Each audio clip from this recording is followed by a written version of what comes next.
어제 마이클 세일러가 발표를 하나 했죠.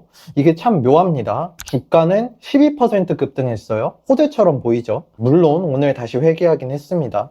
그런데 내용을 뜯어보면 세일러가 4년 동안 목숨처럼 지키던 약속 하나를 스스로 깨버린 날이 되었습니다. 비트코인은 절대 안 판다. 이 말 세일러 하면 따라오는 말이잖아요. 그런데 어제 세일러가 한 게 뭐냐면 비트코인을 팔 수 있는 회사로 바꿨습니다.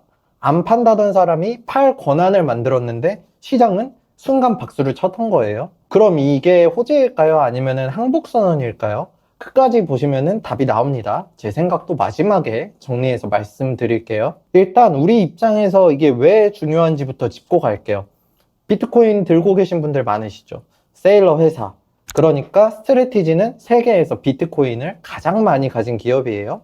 무려 84만 개가 넘습니다. 이 정도면 거진 한 나라급이에요. 그러니까 이 회사가 비트코인을 사느냐 파느냐가 우리 지갑에도 영향을 준다는 거죠. 노바, 지금까지 이 회사는 사기만 했어요.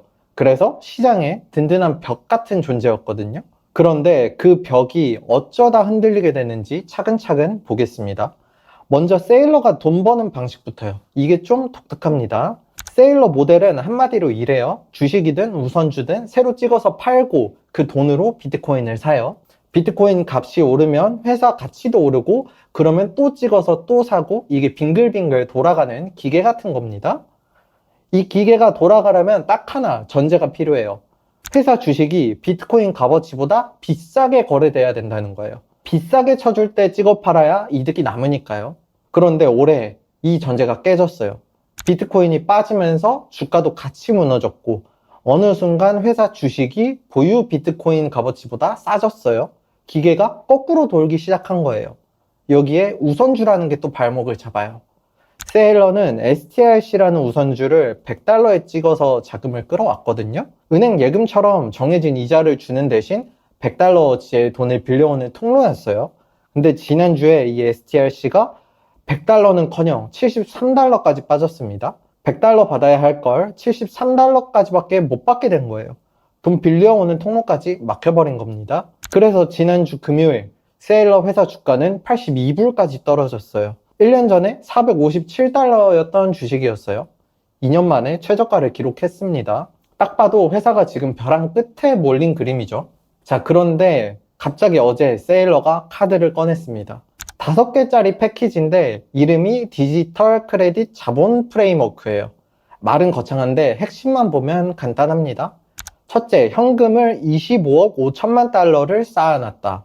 이 돈은 오직 우선주 배당이랑 부채 이자 갚는 데만 쓴다.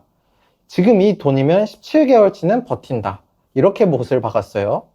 둘째, STRC 우선주 배당을 12%로 올린다. 싸졌던 우선주 가격을 100달러 근처로 끌어올리려고 이자를 더 얹어준 거죠.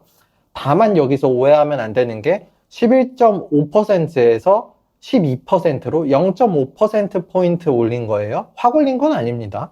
셋째하고 넷째, 자사주 매입이에요. 싸게 거래되는 우선주랑 보통주를 회사가 직접 사들이겠다. 각각 10억 달러씩. 싸졌을 때 내가 내 주식을 되사면 주주 입장에선 이득이 되는 거죠. 그리고 마지막 다섯째, 이게 진짜 핵심입니다. 비트코인을 팔아서 최대 12억 5천만 달러를 마련할 수 있게 했습니다. 그 돈으로 현금도 채우고 배당도 주고 자사주도 사겠다는 거예요. 그러면 눈치를 채셨나요?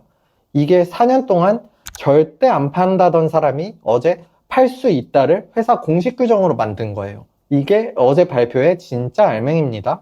그러면 이런 생각이 드실 거예요. 아니, 안 판다던 사람이 판다는데 왜 주가가 올라? 보통 악재 아니야? 그 질문이 정확합니다. 그래서 아마 오늘 다시 빠지고 있는 거겠죠? 어제 주가는 오히려 12% 넘게 뛰었거든요. 우선주도 12% 올랐고요. 초반에 말씀드린 것처럼 지금은 다시 조정을 받고 있는 중입니다. 시장이 왜 좋아했냐면요. 그동안 사람들이 제일 무서워했던 게 세일러가 돈 없어서 망하는 거 아니냐 였어요. 그런데 현금 17개월치 쟁여놨고 정 급하면 비트코인 조금 팔아서 맞겠다 라고 하니까 당장은 안 망하겠구나 하고 안심한 거죠. 실제로 팔 수 있는 비트코인의 양도 생각보다 적습니다.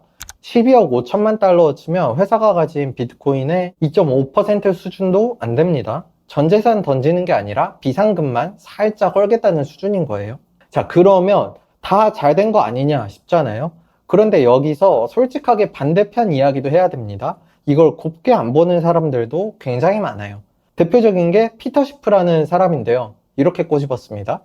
비트코인을 제일 많이 사던 큰손이 이제는 파는 쪽으로 돌아섰다. 세일러가 딱 32개 팔았을 때에도 시장이 휘청했는데 이번엔 훨씬 더 큰 판을 깔았다는 거죠. 계산을 해보면 일리가 있습니다. 자사주 살동까지 비트코인으로 충당하면 이론상 3조 원어치, 그러니까 5만 개 넘게 팔아야 될 수도 있다라는 말이죠. 비트코인이 더 빠지면 더 많이 팔아야 하고요. 또 어떤 분석가는 이번 급등을 데드캣 바운스에 비유했어요. 지금 오늘 장의 모습까지만 보면은 이 말이 가장 맞기도 하죠. 구조를 유지하려고 배당까지 올려야 되는 회사가 진짜 튼튼하냐라는 거죠. 실제로 지난주에 이 회사는 비트코인을 한 개도 안 샀습니다. 자, 그러니까 그림이 이렇게 정리됩니다. 한쪽에선 드디어 어른스럽게 자본 관리를 시작했다라고 생각을 하고, 다른 쪽에선 팔기 시작했다는 건 끝의 시작이다 라고 하는 거예요. 같은 발표를 두고 정반대로 읽고 있습니다. 확실한 건 세일러의 회사가 무조건 사모으기만 하는 시대는 끝났다는 거예요. 이제는 상황 봐서 사기도 하고 팔기도 하는 그런 평범한 회사로 바뀌어가는 중입니다. 그게 좋은 건지 나쁜 건지는 아직 아무도 몰라요. 비트코인이 다시 오르면 역시 현명했다, 역시 세일러다가 될 거고, 더 빠져서 진짜로 팔기 시작하면 이게 신호탄이었구만 이 되겠죠. 그러면 제 생각을 정리해 볼게요. 지금까지 내용을 다 종합해 보면 저는 이렇게 봅니다. 어제 발표는 호재라기보다는 세일러가 현실을 인정한 날에 가깝다라고요. 그리고 이제는 더 이상 비트코인을 매집하는 회사가 아니라 거의 금융공학 회사가 되어버린 느낌입니다. 사실 지금 이렇게 다시 조정을 받고 있는 거는 저는 이렇게 생각해요. 예전에는 스트래티지와 비트코이너들 간의 의견이 공통되었다면 이렇게 주가가 빠지니까 이제 스트래티지는 주가가 우선이고, 스트레치는 배당 그리고 100불 패깅이 우선이고, 그 다음에 비트코이너들은 스트래티지가 비트를 사냐 안 사냐가 우선이 되어버린 거예요. 세일러를 두고 이 셋의 입장이 완전히 달라져 버린 계기가 어제 되어버렸다 라고 생각을 합니다. 4년을 외친 절대 안 판다를 스스로 접었다는 건 그만큼 급했다라는 말이 될 수도 있습니다. 주가가 오른 건 어제 회사가 강해져서가 아니라 안 망할 거라는 안도감 때문에 잠시 오른 게 아니었나 라고 생각이 들고요. 그래서 저는 이걸 승리가 아니라 약간 질서 있는 후퇴가 아닌가 라고 생각을 합니다. 물론 이건 어디까지나 제 해석이고요. 매번 말씀드리지만 사라거나 팔라는 얘기는 절대 아닙니다. 보는 사람마다 다르게 읽을 수 있는 사안이고 판단은 각자 하는 거니까요. 저는 그냥 어제 벌어진 일을 제 눈으로 이렇게 정리를 해본 겁니다. 여러분은 어떻게 보시나요? 어제 세일러의 발표, 과연 현명한 자본관리의 시작일까요? 아니면 안 판다던 약속이 서류로 깨져버린 끝의 시작일까요? 다음 영상에서는 이번에 풀린 이 비트코인 매각 권한과 세일러의 방향들, 그것들이 각각 스트래티지와 STRC 그리고 비트코이너들의 입장이 어떻게 바뀌었는지 한번 이야기를 해보도록 하겠습니다. 오늘도 끝까지 봐주셔서 정말 감사드리고요. 역시나 하이프 부탁드리겠습니다. 감사합니다.